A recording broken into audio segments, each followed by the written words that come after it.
प्यारे दर्शकों नमस्कार। तारीख है आज 8 अप्रैल 2026, दिन बुधवार, हिंदी तिथि वैशाख माह कृष्ण पक्ष षष्ठी। आइए नजर डालते हैं हमारे प्यारे राज्य उत्तराखंड की तमाम बड़ी खबरों पर। वीडियो शुरू करने से पहले कमेंट बॉक्स में जय हिंद लिखकर हमें सपोर्ट करें। तो चलिए शुरू करते हैं। मुख्यमंत्री धामी ने की 5 विधानसभाओं की सीएम घोषणाओं की समीक्षा, सुविधाओं पर ध्यान देने के निर्देश।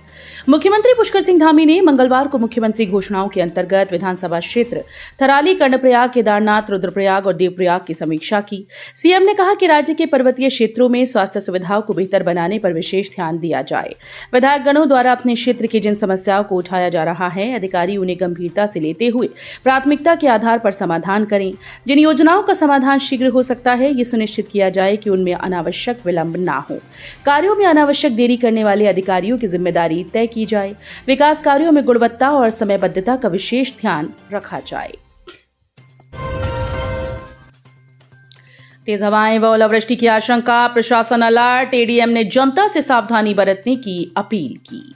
मौसम विभाग ने बुधवार को जनपद में तेज हवाओं, गर्जन के साथ आकाशीय बिजली और ओलावृष्टि की आशंका जताई है।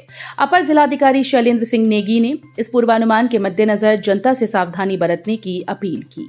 उन्होंने कहा कि सभी संबंधित विभागों और अधिकारियों को हाई अलर्ट पर रहना है।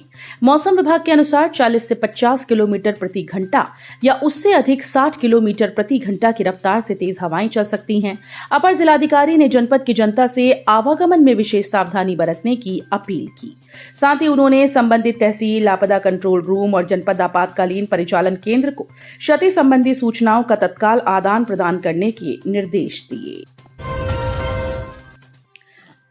देहरादून में बढ़ा डेंगू का खतरा, 1 महीने में मिले 10 मरीज, स्वास्थ्य विभाग ने जारी की एडवाइजरी। आमतौर पर डेंगू के मामले जुलाई के बाद बढ़ते हैं, लेकिन इस बार मार्च अप्रैल में ही मामले सामने आने से स्वास्थ्य विभाग सतर्क हो गया है। देहरादून जिले के सरकारी अस्पतालों में मार्च से अब तक करीब 10 मरीज डेंगू पॉजिटिव पाए गए। इस स्थिति को देखते हुए स्वास्थ्य विभाग ने सभी सरकारी और निजी अस्पतालों के लिए एडवाइजरी जारी की। इसमें अस्पतालों को डेंगू और मलेरिया से निपटने के लिए पूरी तैयारी करने के निर्देश दिए गए। चारधाम यात्रा से पहले मुख्य सचिव ने तेल कंपनीज के साथ की बैठक, घरेलू और एलपीजी गैस की आपूर्ति को लेकर दिए निर्देश। उत्तराखंड में चारधाम यात्रा और पर्यटन सीजन को देखते हुए सरकार व्यावसायिक गैस सिलेंडर की आपूर्ति निर्बाध तरीके से सुनिश्चित किए जाने की तैयारी में जुटी है, जिसको दृष्टिगत रखते हुए मुख्य सचिव आनंद बर्धन ने देहरादून के सुभाष रोड स्थित सचिवालय में सभी जिलाधिकारियों व तेल कंपनीज के प्रतिनिधियों के साथ बैठक कर राज्य में घरेलू और व्यावसायिक एलपीजी गैस की आपूर्ति की समीक्षा की। उत्तराखंड के 23 लाख से ज्यादा उपभोक्ताओं के लिए गुड न्यूज, अप्रैल में एक साथ मिलेगा 3 महीने का राशन। उत्तराखंड में सरकारी राशन की दुकानों से अप्रैल महीने में 3 महीने का राशन दिया जाएगा। इससे राज्य के 23 लाख से ज्यादा राशन कार्ड धारकों को फायदा मिलेगा। इस राशन में मई और जून का अग्रिम राशन भी शामिल होगा। इसके लिए निर्देश जारी कर दिए गए। अपर खाद्य आयुक्त पीएस पांगती ने बताया कि केंद्र सरकार के निर्देश के अनुसार प्रधानमंत्री गरीब कल्याण योजना के तहत अप्रैल, मई और जून 2026 का राशन एक साथ वितरित किया जाएगा। इसके लिए ई-पॉश मशीन में व्यवस्था कर दी गई है।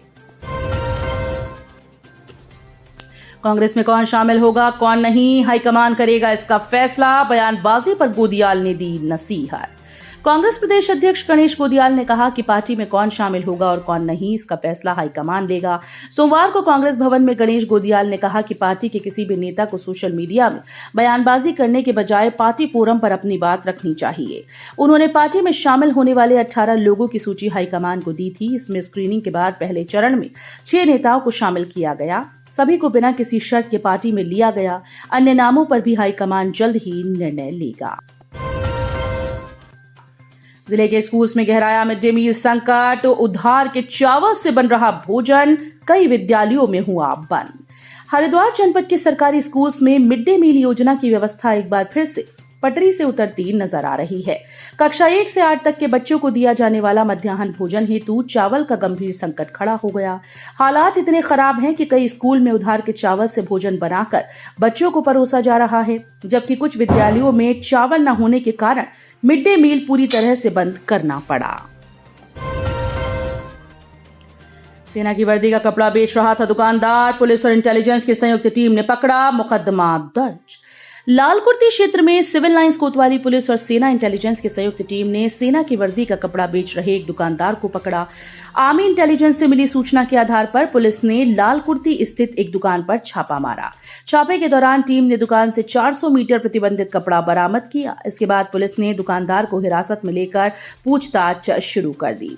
सिविल लाइंस कोतवाली प्रभारी प्रदीप बिष्ट ने बताया कि संबंधित दुकान सेना की वर्दी का कपड़ा बेचने के लिए अधिकृत नहीं थी। बच रहे दायित्व पर वन निगम को नहीं मिल पा रहा मुखिया, प्रदेश में जारी हो चुकी 2 लिस्ट। हाल ही में दायित्वधारियों की 2 लिस्ट जारी हो चुकी हैं। पहले 14 फिर 7 नेताओं को विभिन्न निगमों, बोर्ड व समितियों में दायित्व सौंपे गए, पर अभी तक वन निगम को मुखिया नहीं मिल सका। करीब 2 साल से वन निगम अध्यक्ष का पद खाली चल रहा है। इसी तरह कई और निगम हैं जहां पर अध्यक्ष नहीं है। वन विकास निगम की बात करें तो ये मुखिया से लेकर अधिकारियों की कमी से जूझ रहा है। वन निगम के अध्यक्ष कैलाश गहतोड़ी का निधन वर्ष 2024 में हो गया था। इसके बाद से वन निगम अध्यक्ष पद की जिम्मेदारी किसी अन्य को नहीं मिल सकी। ऋषिकेश कर्णप्रयाग रेल लाइन, रुद्रप्रयाग में निर्माणाधीन टनल में हुआ धंसाव, पानी और मलबा भरा, मजदूरों को निकाला। जवाड़ी बाईपास के नजदीक चल रहे ऋषिकेश कर्णप्रयाग रेलवे निर्माण कार्य के दौरान मंगलवार को टनल बी तिहरा एस्केप टनल में अचानक से भू धंसाव हो गया और अचानक रिसाव होने लगा। देखते ही देखते यहां पानी भरने लगा। इस दौरान अफरा तफरी मच गई। समीप ही 7 से 8 मजदूर काम कर रहे थे, जिन्हें फटाफट वहां से बाहर निकाला गया। सहसपुर के जंगल में लकड़ी लेने गए व्यक्ति को गुलदार ने मार डाला, मिला शत विक्षत शव। देहरादून के सहसपुर में गुलदार ने एक व्यक्ति पर हमला कर दिया। ग्रामीण लकड़ी लेने जंगल गया था, वो वापस नहीं लौटा तो उसकी तलाश की गई। जंगल में उसका शत विक्षत शव मिला। सूचना मिलते ही वन विभाग की टीम मौके पर पहुंची। कब से दिल्ली देहरादून एक्सप्रेसवे पर दौड़ेगी गाड़ियां, सामने आई तारीख। 2.5 घंटे में 213 किलोमीटर का सफर होगा पूरा। अब सप्ताहांत प्लान बनाने के लिए लंबी छुट्टी का इंतजार नहीं करना पड़ेगा। ब्रेकफास्ट दिल्ली में, लंच पहाड़ों में, ये लाइन 14 अप्रैल से हकीकत बनने जा रही है। बहुप्रतीक्षित दिल्ली देहरादून एक्सप्रेसवे आम जनता के लिए खोल दिया जाएगा। प्रधानमंत्री नरेंद्र मोदी इस हाई स्पीड कॉरिडोर का उद्घाटन करेंगे। करीब 213 किलोमीटर लंबे इस एक्सप्रेसवे के शुरू होने से दिल्ली से देहरादून का सफर, जो अभी तक 6 घंटे या उससे अधिक लेता था, अब महज 2 से 2.5 घंटे में पूरा किया जा सकेगा। अर्धकुंभ से पहले कच्चे मांस की दुकानें हटाए जाने का निर्णय, शहर से बाहर होंगी मीट की दुकानें। अगले वर्ष होने वाले अर्धकुंभ मेले से पहले हरिद्वार नगर निगम ने शहरी क्षेत्र से कच्चे मांस की सभी दुकानों को हटाने का निर्णय लिया। ये फैसला नगर निगम की बोर्ड बैठक में बहुमत से पारित हुआ। हरिद्वार की महापौर किरण जैसल ने बताया कि शहर में मांस के संचालित सभी लाइसेंसी और अवैध दुकानों को हटाकर निकटवर्ती सराय गांव में स्थानांतरित किया जाएगा। इसके लिए सराय गांव में नगर निगम के द्वारा 57 दुकानों का निर्माण कराया गया है।